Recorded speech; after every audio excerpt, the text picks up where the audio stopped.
कभी कभी ऐसा लगता है ना कि किसी को पूरी तरह नजरअंदाज कर देना शब्दों से कहीं ज्यादा ताकतवर हो सकता है। ये सिर्फ किसी से बात ना करना नहीं है, नहीं, ये तो एक साइकोलॉजिकल हथियार है। एक ऐसी खामोशी जो किसी भी जोरदार चीख से ज्यादा असर कर सकती है। तो चलिए आज हम इसी कला को जरा गहराई से समझते हैं। तो सवाल ये है कि आखिर खामोशी में इतनी ताकत होती क्यों है? असल में किसी को नजरअंदाज करना कोई आम रिएक्शन नहीं है। ये अपने आप में एक साइकोलॉजिकल गेम है। ये एक सोची समझी रणनीति हो सकती है जो किसी भी बहस या लड़ाई झगड़े से कहीं ज्यादा असरदार साबित होती है।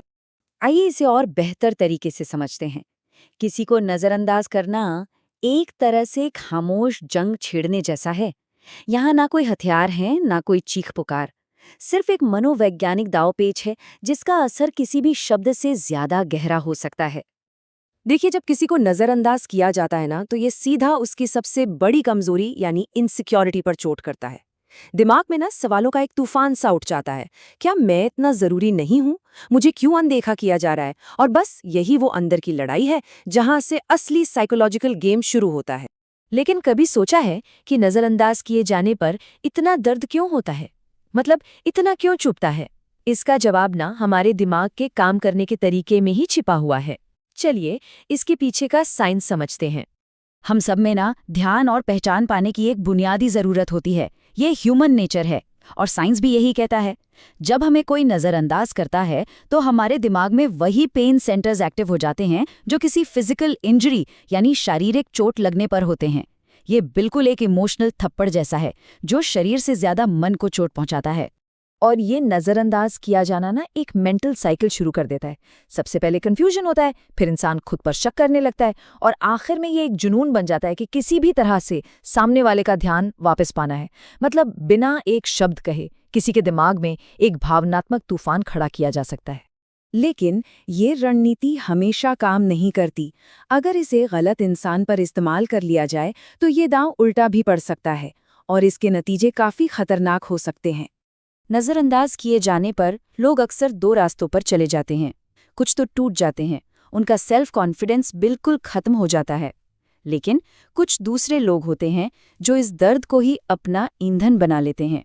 वो ठान लेते हैं कि सबको गलत साबित करके रहेंगे और यही सोच उन्हें पहले से भी ज्यादा खतरनाक बना देती है। ये दर्द या तो किसी इंसान को पूरी तरह तोड़ सकता है या फिर उसे एक ऐसी आग दे सकता है जहां वो अपनी पूरी ताकत सिर्फ खुद को साबित करने में लगा दे। जरा उन स्टूडेंट्स के बारे में सोचिए जिन्हें स्कूल या कॉलेज में नजरअंदाज किया गया और बाद में उन्होंने कुछ ऐसा कर दिखाया जिसकी किसी ने उम्मीद नहीं की थी।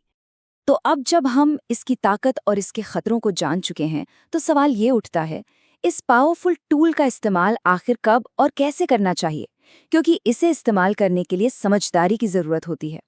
तो देखिए, अगर कोई लगातार उकसा रहा है या बेवजह का ड्रामा कर रहा है तो वहां नजरअंदाज करना ही सबसे अच्छा जवाब है। लेकिन हाँ, अगर कोई कंस्ट्रक्टिव क्रिटिसिज्म दे रहा हो या कोई दोस्त मदद के लिए अपनी परेशानी बता रहा हो तो उसे नजरअंदाज करना बहुत बड़ी गलती हो सकती है। एक बात हमेशा याद रखनी चाहिए, नजरअंदाज करना एक चॉइस है, कमजोरी नहीं। ये इस बात को समझने जैसा है कि हर लड़ाई लड़ने के लिए नहीं होती है। कभी कभी सबसे मजबूत चाल यही होती है कि कोई चाल ना चली जाए। तो फिर इस कला में महारत कैसे हासिल की जा सकती है? चलिए कुछ प्रैक्टिकल कदमों पर नजर डालते हैं। पहला कदम है पहचानना। तय करें कि कौन ध्यान भटका रहा है और कौन वाकई जरूरी है। फिर इमोशनल रूप से खुद को अलग कर लें। अपनी बची हुई एनर्जी को अपने गोल्स की तरफ मोड़ दें और हाँ, इस प्रैक्टिस को लगातार जारी रखें। और सबसे ज़रूरी, एक बैलेंस बनाएं। ज़रूरी लोगों को अहमियत दें और जो ज़रूरी नहीं है उन्हें जाने दें। आखिर में इसका असली मकसद दूसरों को कंट्रोल करना नहीं है। नहीं, ये सब सेल्फ कंट्रोल के बारे में है, अपनी मानसिक शांति को बचाने के बारे में, अपने फोकस को बनाए रखने के बारे में और अपनी एनर्जी को उन चीज़ों में लगाने के बारे में है जो सच में मायने रखती हैं।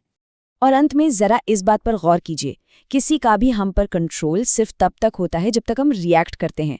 जिस दिन कोई इंसान नजरअंदाज करना सीख जाता है वो अपनी जिंदगी का असली मालिक बन जाता है। क्योंकि सबसे ताकतवर जवाब हमेशा शब्दों में नहीं होता, कभी कभी वो खामोशी में होता है।